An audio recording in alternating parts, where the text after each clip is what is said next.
In this video, we will be studying about the privatization. Now, what is privatization? See, when the government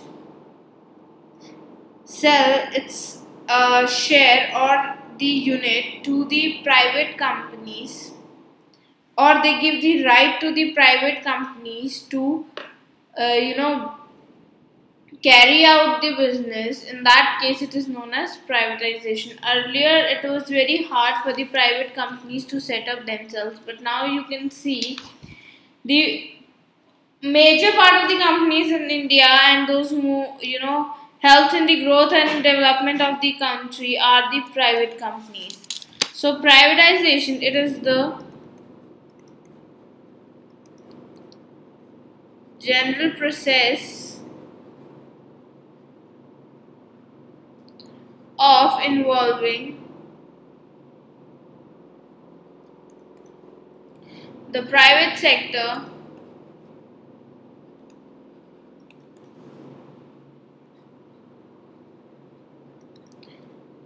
in the ownership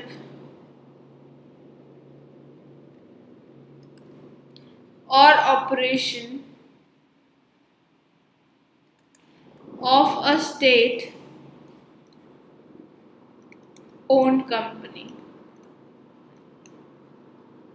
In this, what government used to do, it used to give some part or some share to the private sector in their own company. So it implies gradual redence of the government ownership or management of the public sector enterprise. It may happen in two ways. You can carry out the privatization in two ways. Number one, outright sale of the government enterprises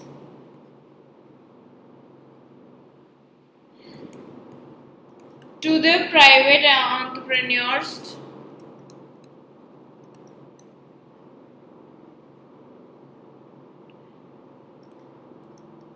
now. Earlier the telecom was only in the hands of the government, but now you can see the telecom industry, it is in the hand of many private companies like your Airtel, Vodafone, Reliance, right? So outright sales of the government enterprises to the private enterprises is one method in which you can create the privatization. Second is the withdrawal of the government ownership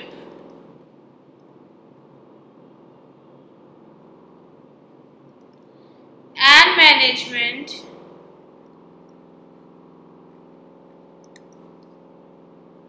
from the mixed enterprises.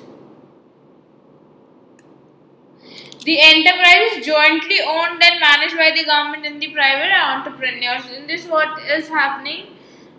Half part of the company, half shares of the company are with the government, and the other half share are with the private sector. So the company is operated by both the public, that is the government, as well as the private entrepreneurs. Now disinvestment. See, disinvestment is the part of privatization. How the privatization is done. So one method is your disinvestment. In disinvestment, what happens? It refers to a situation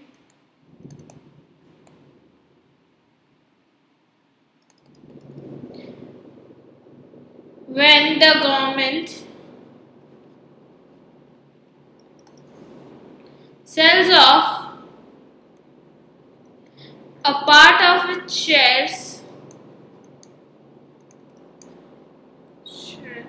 capital of public sector units to the private investors.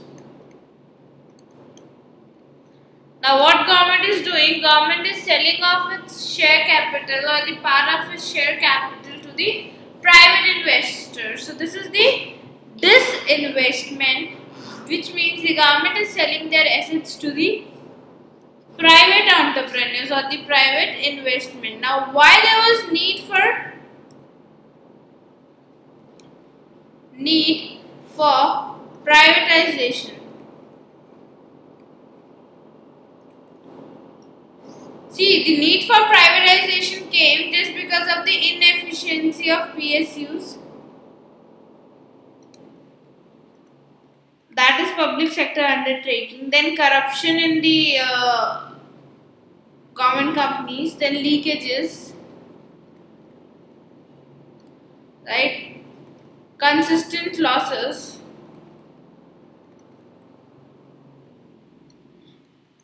outdated technology.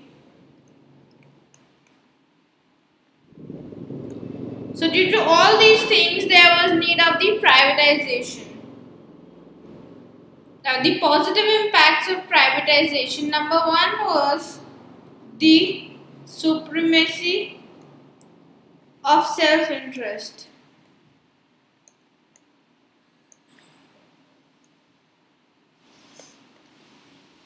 Now the private owners have their self-interest in the company. So what they will do, they will work more hard to achieve their self-interest, right? So this will improve the productivity and the profits. Second positive impact was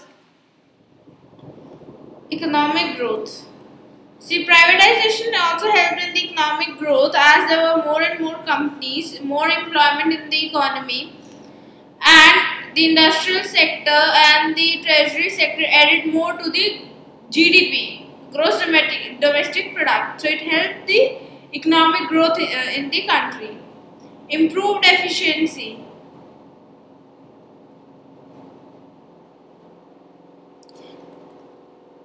See, the private companies have a profit incentive, that is, they are more eager to cut the costs and make the company more efficient. So the employees, the workers, everybody used to work efficiently in order to prove themselves in the private firms, because if they won't work in the private firms properly, the private firms would take them off. So this helped them, this triggered them to improve their efficiency. Fourth was employment generation. See, due to privatization, what happened? Multinational companies came up and they started setting up in India. This helped in the employment generation. Fifth was your competition. Now the companies, companies from the international and domestic market, MNCs used to come in India, the international companies used to come in India and give the competition to the domestic companies. So this induces the competition in the economy, which helped in the upgradation and modernization of the country. So these are the essential conditions of growth and development. Then it was lack of political interference. So it is argued governments make poor economic managers. They are motivated by public pressures rather than the sound economic and business senses.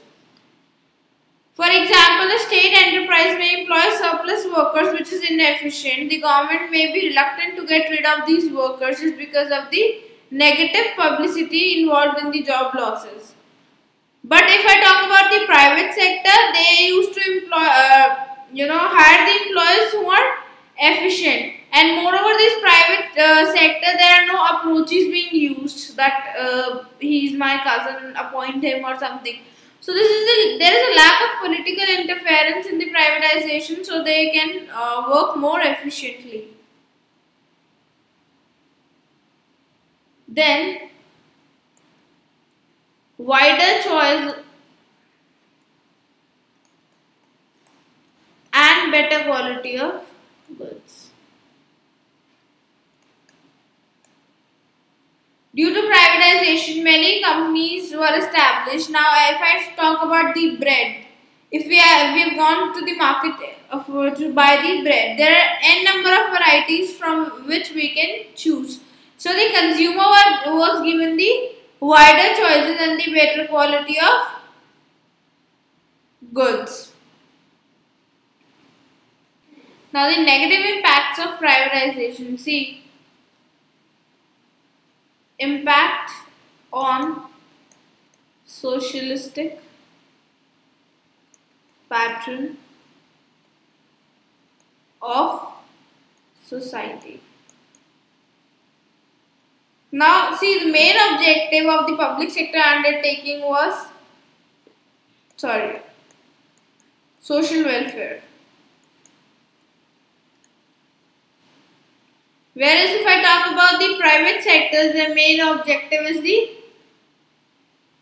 profit maximization. So this affected the socialistic pattern adversely. Second is ignores weaker section of society. See, private companies makes only those goods which are afforded by the richer section of the people. Only those goods are made which can be bought by the richer section of the society. In this way, the poor section or the weaker section of society suffer a problem because they do not have the capacity to buy the goods. So major goods were produced for the richer section of the society. Natural monopoly. See, it is always better to have a public monopoly than a private monopoly, because public sector interest is social welfare, whereas the private sector interest is profit maximization. So if there is private monopoly, it will increase the burden on the consumer. These private monopoly will set higher prices which will exploit the consumers. Fourth is government loses out a potential dividends. Many of the privatized companies in the UK are quite profitable. This means the government misses out on their dividend, instead going to wealthy shareholders. So these were the positive and negative impacts of privatization. I hope you like our video. Please download our Scholars Learning app and enjoy the learning experience with us.